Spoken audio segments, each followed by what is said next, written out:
Buenos días a todos, les saludo en el nombre de Jesús y como siempre digo, para mí es un gozo poder compartir la palabra del Señor con ustedes, participar de un culto para el Señor. Nosotros venimos no al culto, venimos a rendir culto, que es distinto. Hay quien viene al culto a pasar el tiempo, pero nosotros venimos a rendirle culto a Él, porque Él se lo merece todo. Hoy, como ha dicho nuestro hermano, es un día conmemorativo, es un día donde se conmemora la entrada triunfal de Jesús en Jerusalén. Miren, ustedes imagínense que un español se va a vivir a Japón. Estará viviendo en Japón X tiempo, puede ser que sea por trabajo, por lo que sea. Esa persona va a seguir siendo español, va a tener su costumbre española, comerá paella, se comerá en Navidad cocido con pelotas, aunque esté en Japón. ¿Qué les quiero decir con esto? Miren, un servidor de ustedes, aunque esté en la iglesia de Filadelfia, está por un trabajo que tengo que cometer, pero yo se lo recalco a Domingo. Domingo es tan cabezón que a veces me dan ganas de hacerle como a los conejos, así. Yo, como buen bautista, porque conocí al Señor en la iglesia bautista, me formé en el seminario bautista, pues voy a compartir, como seguramente hoy estarán haciendo en todas las iglesias bautistas, acerca de la entrada de Cristo en Jerusalén. Es tan importante esto que aparece en los 4 evangelios, tanto en los sinópticos, Mateo, Marcos, Lucas. Sinópticos significan, óptica, significan bajo la misma óptica, Mateo, Marcos, Lucas y en Juan. Yo he escogido el evangelio más judío. El evangelio más judío es Mateo. Y vamos a leer en el capítulo 21. Y vamos a meditar en la entrada triunfal de Cristo en Jerusalén y la vamos a aplicar a nuestra vida. ¿Cómo debe de ser nuestra vida? ¿Cómo debemos de recibir al Señor? ¿Cómo debe de triunfar el Señor no solamente en Jerusalén, sino en nuestras vidas, en nuestro corazón? Eso es lo más importante. Dice así la palabra del Señor. Cuando se acercaron a Jerusalén y vinieron a Betfagé, en el monte de los Olivos, Jesús envió 2 discípulos, diciéndoles: id a la aldea que está enfrente de vosotros, y luego hallaréis una asna atada y un pollino con ella, desatadla y traédmelo. Dios no quiere ataduras, Dios quiere liberarnos, lo mismo que liberó a este pollino de asna. Quiere que seamos libres, que no estemos atados a nada. Y si alguien os dijere algo, decid: el Señor lo necesita, y luego lo enviará. Todo esto aconteció para que se cumpliese lo dicho por el profeta cuando dijo: decid a la hija de Sión, he aquí tu rey viene a ti manso y sentado sobre una asna, sobre un pollino, hijo de un animal de carga. Esto es como ha leído un hermano, una profecía de Zacarías. Déjenme que haga un pequeño paréntesis. A partir de aquí, hasta la crucifixión y resurrección de Cristo, cumple el Señor Jesucristo, y esto rompe todos los esquemas de los judaizantes. Esto rompe todos los esquemas de quien no quiera creer en Jesús. En una semana cumple más de 50 profecías que hay en el Antiguo Testamento, literalmente. Eso es imposible. Tenía que ser Él el Maestro. Si no, no podría cumplir más de 50 profecías. En un material que le he dejado a vuestro pastor, a Domingo, para que os lo dé en un curso de Cristología, vienen especificadas más de 50 profecías. Lo dejamos ahí. Así lo expongo en tensión y cuando anuncie el curso de Cristología se apuntan. Y los discípulos fueron e hicieron como Jesús les mandó. Y trajeron el asna y el pollino, y pusieron sobre ellos sus mantos, y él se sentó encima. Y la multitud, que era muy numerosa, tendía sus mantos en el camino, y otros cortaban ramas de árboles y las tendían en el camino. Y la gente que iba delante y la que iba detrás aclamaba diciendo: Hosanna al Hijo de David. Bendito el que viene en el nombre del Señor. Hosanna en las alturas. Cuando entró él en Jerusalén, toda la ciudad se conmovió diciendo: ¿Quién es este? Y la gente decía: Este es Jesús, el profeta de Nazaret de Galilea. Vamos a orar al Señor.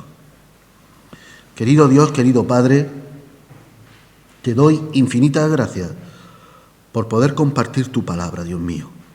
Te ruego, Señor, que pases un carbón encendido por mi alma, por mi ser, por mi interior, por mi lengua, Dios mío, para que no sean mis palabras, sino tus palabras, Señor, que seas tú hablando a tu iglesia, a tus hijos, en el nombre de Jesús. Amén. La entrada triunfal de Jesús en Jerusalén encierra un gran mensaje teológico. Como he comentado, es uno de los cumplimientos de las profecías, pero también, fíjense, los rabinos judíos decían lo siguiente: si cuando el Mesías venga a Jerusalén aparece en un caballo triunfante, quiere decir que Jerusalén está bien espiritualmente. Pero, si el Mesías cuando venga a Jerusalén entra en un pollino, quiere decir que Jerusalén está en pecado y debe de arrepentirse. De ahí que ellos lo entienden y dicen: Hosanna, que significa sálvanos, libéranos. Pero fueron palabras que se llevó el aire, porque siguieron igual. Jesús, desde que comienza su ministerio, el Señor Jesucristo empieza su ministerio, y desde que empieza su ministerio, Él empieza a anunciar de que tiene que ir a Jerusalén y que tiene que entrar en Jerusalén con un propósito: ser golpeado y morir. En el capítulo 7 del Evangelio de Juan, el Señor Jesucristo sube a Jerusalén y parece ser que está como camuflado. No se da a conocer como ahora, como en estos textos que hemos leído. Parece como que Jesús va de incógnito, porque todavía no era su hora. Recordemos, hermanos, que era necesario que Jesús fuese a Jerusalén, porque Jerusalén es la ciudad mesiánica por excelencia. Jerusalén es donde acudirán todos los pueblos y adorarán al Señor, así lo dice el Antiguo Testamento. Jerusalén será donde el Señor ponga sus pies cuando venga por segunda vez. Porque Cristo viene de nuevo, hermano. No olvide eso. Cristo viene y viene pronto, Y eso es una doctrina que, hermanos, la cree. La segunda venida de Cristo. Cristo viene a por su iglesia. Miren lo que dice Isaías 60, capítulo 14. Y vendrán a ti humillados los hijos, esto es con respecto a Jerusalén, los hijos de los que te afligieron, y a las pisadas de tus pies se encorvarán todos los que te escarnecían, y te llamarán ciudad de Jehová, Sión del Santo de Israel. Pero Jerusalén también tiene otro calificativo. Jerusalén es la ciudad que mata a los profetas. Lucas capítulo 13 y versículo 34 dice así: Jerusalén, Jerusalén, que matas a los profetas y apedreas a los que te son enviados. ¿Cuántas veces quise juntar a tus hijos como la gallina a sus polluelos debajo de sus alas? Atención, y mira lo que dice: y no quisisteis. Un pequeño paréntesis. Jesucristo aquí está echando por tierra el calvinismo, ahora retrocedo, dice, y no quisisteis, como diciendo, teníais libre albedrío, pero no quisisteis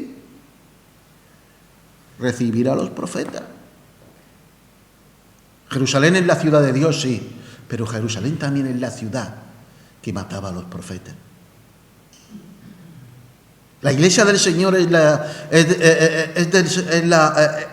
amada de Dios, sí, pero también a veces nosotros, con nuestras actitudes, con señalar a los hermanos, matamos también a los profetas. Y no me estoy refiriendo a un profeta de así te dice el Señor. Creo que lo dije también en una ocasión aquí. Usted es un profeta de Dios porque tiene un mensaje. La iglesia en sí es profética, cada miembro, porque tiene un mensaje que ofrecer a la sociedad. Ese mensaje es: Cristo viene pronto, arrepiéntete. ¿No nos pasa a veces a nosotros como le pasaba a Jerusalén? Somos la esposa de Dios, pero también a veces matamos a alguien, lo crucificamos. No literalmente, con la boca.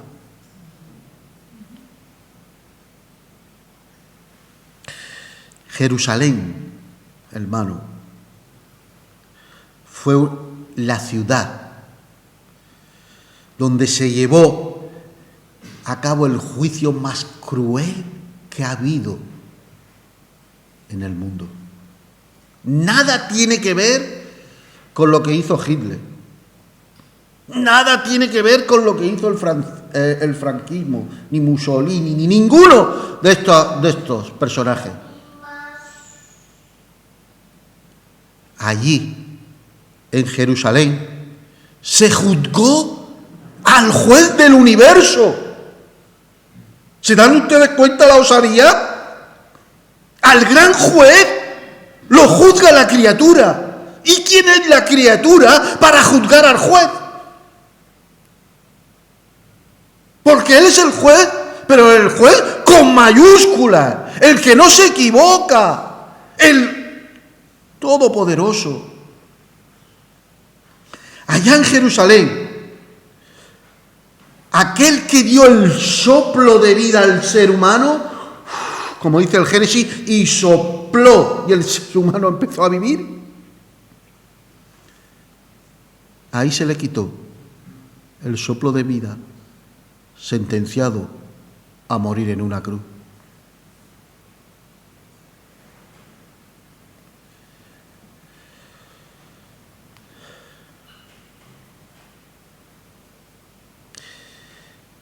El Señor Jesucristo quiere que subir a Jerusalén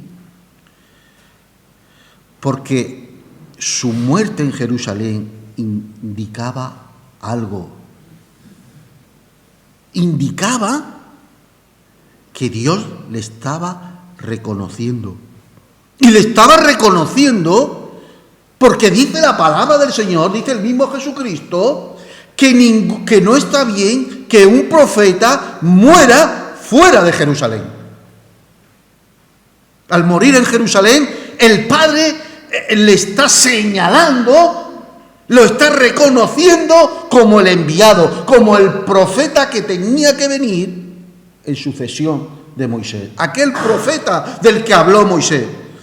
Mire lo que dice Lucas capítulo 13 y versículo 33. Sin embargo, es necesario que hoy y mañana y pasado mañana siga mi camino, porque no es posible que un profeta muera fuera de Jerusalén. Jesús murió con dignidad, como profeta, como el enviado de Dios.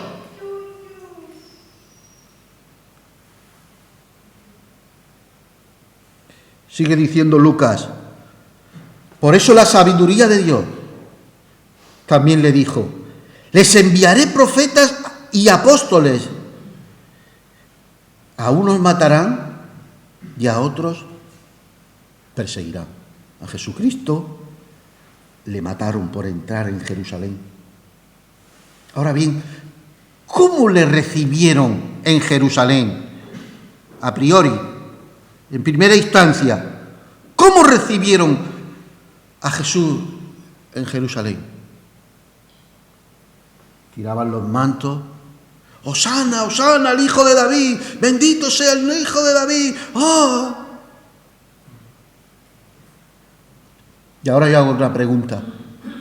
Con dolor en mi corazón. Dice que la multitud de Jerusalén le aclamaba. Y ahora yo pregunto, ¿dónde estaba esa multitud cuando Pilato dijo, o suelto a Jesús o suelto a Barrabás? ¿Dónde estaba esa multitud que aclamaba a Jesús?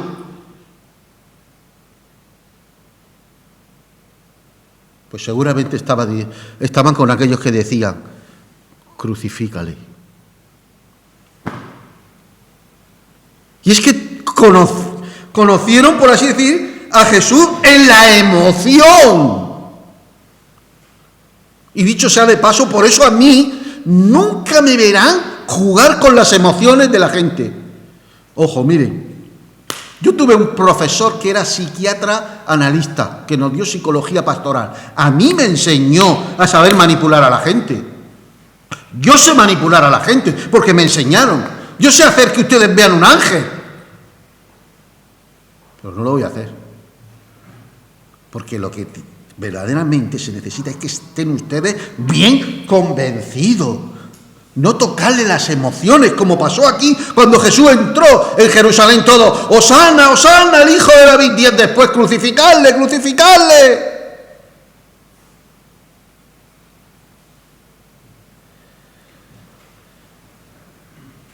Por eso, hermano, hoy la multitud saldrá a la procesión que le llaman del borriquillo, de la borriquilla, algo así creo que le llaman. Y se emocionarán y llorarán. ¡Ay, pobretico de Jesús! ¡Ay, pobre Jesús! ¡Qué lástima de Jesús! Pero terminará la procesión y le seguirán diciendo con sus actitudes, crucificarle. Crucificarle. Mire lo que el Señor Jesús le dice a la multitud. Oh, si también tú conocieses, eso está en Lucas 19:42, a lo menos en este tu día, lo que es para tu paz, mas ahora está encubierto de tus ojos. Esto está en la Reina Valera, no se entiende. Lo voy a leer en la traducción de la Biblia al día. ¿Cómo quisiera que hoy supiera lo que te puede traer paz? Eso, y esa frase yo creo que está todavía en el corazón de Jesús. Cuando ve a la multitud detrás de la procesión de la borriquilla llorando, yo me imagino a Jesús diciendo, ¿cómo quisiera que hoy supiera lo que te puede traer la paz? Y eso también nos lo dice a nosotros su iglesia. ¿Cómo quisiera que supierais lo que os puede traer la paz? ¿Y qué es lo que nos puede traer la paz? La paz no la puede traer Él. Él es el príncipe de paz. ¿Se acuerdan ustedes en la anunciación que dicen los ángeles? Gloria a Dios en las alturas y a los hombres paz. Y cuando resucita, mi paz os dejo, mi paz os doy. El único que nos puede traer paz a nuestros corazones se llama Jesucristo. Él es el príncipe de paz. Y sigue diciendo el Señor Jesucristo en Juan 12, 35, 36. Entonces Jesús les dijo, aún por un poco está la luz entre vosotros. Andad entre tanto que tenéis la luz, para que no os sorprendan las tinieblas. Porque el que anda en tinieblas no sabe dónde va. Entre tanto que tenéis la luz, creed la luz para que seáis hijos de la luz. Y este es el mensaje del Domingo de Ramos. Andemos en luz. No seamos emocionistas. Dios me ha creado con emociones, claro que sí, y yo me emociono. Yo veo a un hermano o a una hermana y me puede emocionar, que la aprecie mucho. Inclusive hay predicadores que a mí me emocionan. A mí me encanta escuchar a Dante Gebel. Me emociona, me gusta. Pero a lo que me estoy refiriendo es que tengamos solidez, consistencia, que nos demos cuenta que somos hijos de luz y que debemos andar en luz.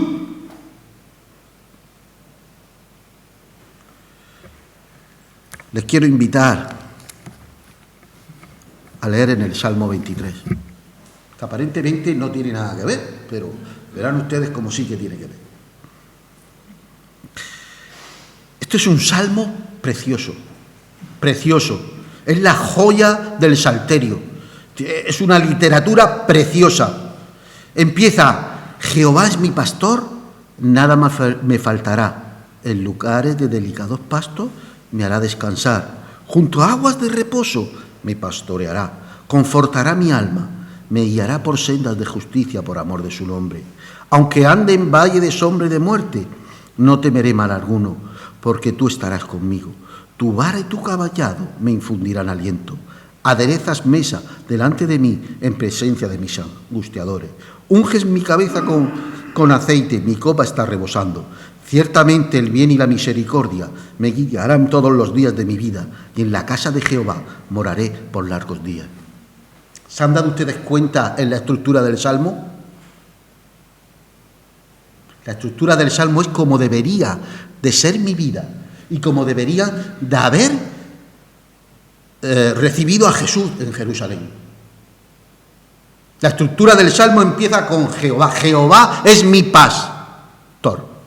Y termina, después de anunciar sus largos días, etcétera, etcétera, y termina ¿con qué? Con Jehová. Podemos decir que es como un paréntesis. El primer paréntesis, el inicio de la vida del rey David. Luego una línea que tiene que ver con toda su vida de David. Y al final, un paréntesis que se cierra. Y se cierra también con Dios. No es, hermano, que empecemos con Dios solamente, sino es empezar con Dios y terminar con Dios. Y eso es lo que os quiero transmitir en el nombre del Señor y lo que me quiero aplicar a mi vida. Que no seamos como los habitantes de Jerusalén, que se emocionaron y empezaron con Dios, que empezaron con Jesús, pero no terminaron con Jesús, terminaron crucificándole.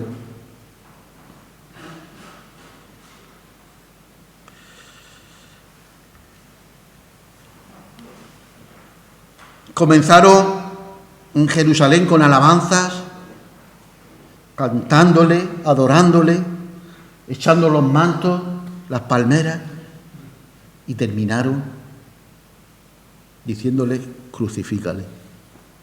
Quizás no digamos crucifícale, pero puede ser que con nuestras actitudes estemos diciéndole: crucifícale. Y es que no se trata, hermano, de comenzar bien. Saúl, el rey Saúl, ¿cómo comenzó? Comenzó bien, comenzó con Dios. ¿Y cómo terminó el rey Saúl? En busca de una pitonisa. ¿Y Salomón, el hijo del rey David? Aquel que era el hombre más sabio del mundo, se olvidó del principio de la sabiduría, que es el respeto a Dios, y se fue en busca de los Baales.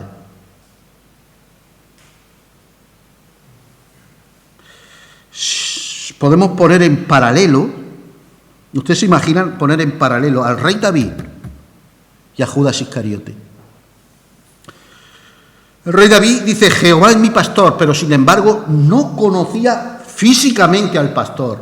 Judas Iscariote tuvo el privilegio de conocer físicamente al pastor, tocarlo, palparlo, ¿cómo diría yo? Reconocería su voz, el sonido de su voz lo reconocería.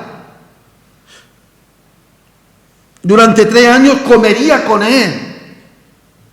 Dormían en una misma casa, en una misma habitación, con él durante 3 años.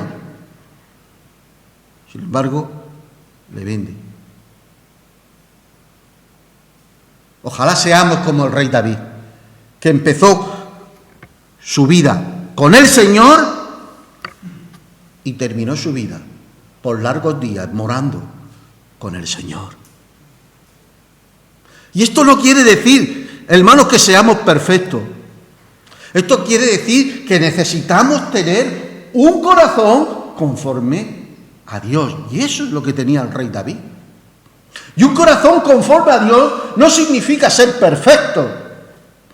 Un corazón conforme a Dios significa que cuando me equivoco, que cuando peco, que cuando traiciono a Dios con mi actitud, caigo de rodillas pidiéndole perdón. No puedo estar, no puedo vivir. Es tanto el amor que le siento ante Dios que cuando le fallo no tengo más remedio que caer de rodillas.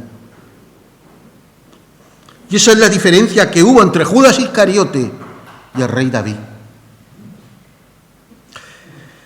El rey David es verdad que le falló a Dios con Betsabé, y encima a Urías el Eteo lo manda en primera fila para que lo maten. Pero cuando fue el profeta Natán, saben ustedes la historia, le dice, había una mujer, un hombre que tenía una sola cordera, otro tenía muchos corderos. Cuando se da cuenta el rey David que le ha fallado a Dios, el rey David cae llorando, gimiendo delante de Dios. Y usted preguntará, ¿y cómo lo sabe? Porque está en el Salmo 51. Al leer usted el Salmo 51, le invito que lo lea en su casa. Y eso es lo que el Señor no quiere de nosotros este domingo de Ramos. El Señor sabe que nosotros le vamos a fallar. El Señor sabe que yo le voy a fallar. Pero el Señor quiere que cuando yo le falle, sea como el rey David, que caiga delante de Él y le diga, Señor, crea en mí un corazón nuevo. Límpiame más y más con hisopo, Señor. Señor, devuélveme el gozo de la salvación. Confianza en Dios. No solamente una simple emoción, como la gente del mundo. Nos tenemos que diferenciar de los del mundo. Mi madre, bueno, antes de morir aceptó a Cristo, pero como cualquier persona de España, ella veía a la Virgen y se ponía, pero era una emoción, hasta que conoció a Dios. Eso no vale en Dios. Tenemos que empezar con Dios y terminar con Dios, aunque nos venga lo que nos venga. Y me gusta mucho, fíjense, mire, el rey David era una persona tan convencida de Dios, era una persona que amaba tanto a Dios, que dice la palabra del Señor, que él siendo un chavalín, él tendría entre 17 y 18 años, no tendría más. Y ustedes me preguntarán, ¿y cómo sabes tú la edad que estaba ahí? Pues lo sé porque lo normal era que entre 19 y 20 años se alistara en el ejército, y él no está alistado en el ejército. Entre 17 y 18 años dice la palabra del Señor que va a la batalla donde se estaban enfrentando el pueblo hebreo contra los filisteos, y había un gigante llamado Goliat, y su padre le dice, lleva unos quesos, lleva la comida, lleva esto, tal, y va a ver a sus hermanos. Un chaval con 17 y 18 años, posiblemente a lo mejor no tenía ni barba, tenía cara de crío, como este joven, con cara de crío. Y se enfrenta al Rambo de la época, un especialista en guerra, Goliat. Vamos a dejar su altura. Solamente por ser especialista en guerra, que sabía manejar las armas, vamos, la batalla es que estaba perdida. Pero el rey David era una persona valiente. Y lo que no dijo el rey Saúl, lo dijo él. Cuando ve al gigante, él no se impresiona, él dice, ¿quién es ese incircunciso para provocar a los escuadrones del rey de Jehová de los ejércitos? ¿Quién es ese incircunciso? Pero lo que más me choca de todo es que le pregunta Saúl a David le dice a Saúl, mira, el rey, cuando yo voy con el ganado de mi padre, vienen los lobos y vienen los osos, vienen los leones, y si un oso o un león coge uno de los cabritos de mi padre, lo coge con la boca, sale corriendo con el cordero, y yo salgo corriendo detrás del león. Esto es para volverse loco. El león le tenía miedo al rey David. Salía corriendo el león delante de David. Lo normal es que David vaya delante y el león detrás. Como les veo serios, vamos a hacer un chiste. Es como si un gitano va detrás de la Guardia Civil. Lo normal es que el Guardia Civil... No, lo he dicho bien. Sí, el gitano va detrás de la Guardia Civil. Y lo normal es al revés, que el Guardia Civil vaya de... Bueno, me he liado. Quería hacer un chiste y al final me he liado. ¿Saben por qué? Porque el rey David comenzó su vida con Dios y terminó su vida con Dios.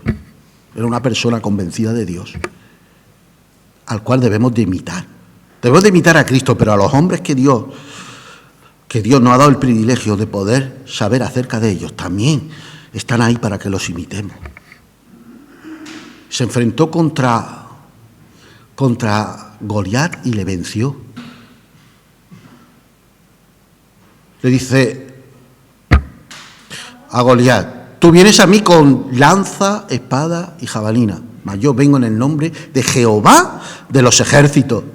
Dios está buscando gente valiente, gente que diga la verdad de Dios, gente que sea firme en sí. Soy cristiano.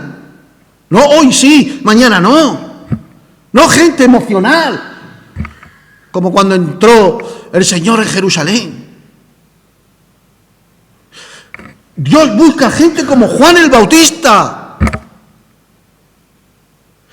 Mire, Jesús dice que no hubo ningún hombre como Juan el Bautista. Ahora les voy a hacer no contesten, la siguiente pregunta. ¿Hizo milagros Juan el Bautista? ¿Sanó a alguien? La Biblia dice que no. Sin embargo, era el hombre más grande que ha habido en la tierra. Pero sin embargo era valiente. Y le dice a Herodes, no te es lícito tener a la mujer que tú tienes. Y eso es lo que busca Dios, gente íntegra. Te da igual, hermano, milagro. Hoy nos estamos volviendo locos. Milagro, uno que sopla, el otro que le da un jamacuco. Dios lo que busca es consistencia en ti. Que empieces tu vida con Dios y que termines tu vida con Dios. Que le seamos fieles hasta la muerte. Ser fiel hasta la muerte y te daré la corona de vida, dice la palabra del Señor. Dios demanda, nos dice, me dice, fidelidad. Cierro la Biblia ya, porque si no me lío a hablar. Fidelidad.